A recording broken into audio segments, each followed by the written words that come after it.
அஸ்ஸலாமு அலைக்கும் வரஹ்மத்துல்லாஹி வபரகாத்துஹு.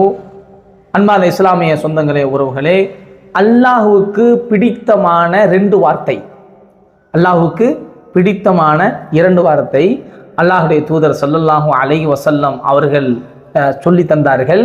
இதை அபூ ஹுரைரா ரலியல்லாஹு தஆலா அவர்கள் அறிவிக்கிறார்கள். அதாவது கலிமத்தானி, இரண்டு வார்த்தைகள், ஹஃபீஃபத்தானி அலல் லிசானி, நாவினால் சொல்வதற்கு ரொம்ப லேசான வார்த்தை, தகீலத்தானி ஃபில் மீசானி, மீசான் தராசில ரொம்ப கனமான வார்த்தை, ஹபீபத்தானி இலர் ரஹ்மானி, நம்முடைய ரஹ்மான் அல்லாஹுக்கு மிக மிக மிக பிடித்தமான ஒரு இரண்டு வார்த்தை என்று அல்லாஹுடைய தூதர் ஸல்லல்லாஹு அலைஹி வஸல்லம் அவர்கள் சொல்லிவிட்டு அந்த இரண்டு வார்த்தையை சொல்லி தந்தார்கள்.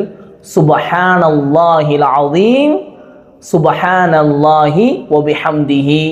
இந்த இரண்டு வார்த்தை அல்லாஹுக்கு மிக பிடித்தமான இரண்டு வார்த்தைகள், மீசான் தராசில் மிகவும் கனமான இரண்டு வார்த்தைகள், நாவினால் சொல்வதற்கு மிகவும் லேசான இரண்டு வார்த்தைகள். இது சொல்வது கஷ்டமா? இதை அதிகமாக சொல்லி வருவோம் இன்ஷா அல்லாஹ். அல்லாஹுடைய நேசத்தை பெறுவோம் இன்ஷா அல்லாஹ். அதிகமாக சொல்லக்கூடிய மக்களாக நாம் அதிகமாக நாவில் சொல்லக்கூடிய மக்களாக ஆகுவோம். சுப்ஹானல்லாஹில் அஸீம், சுப்ஹானல்லாஹி வ பிஹம்திஹி. அஸ்ஸலாமு அலைக்கும் வரஹ்மத்துல்லாஹி வபரகாத்துஹு.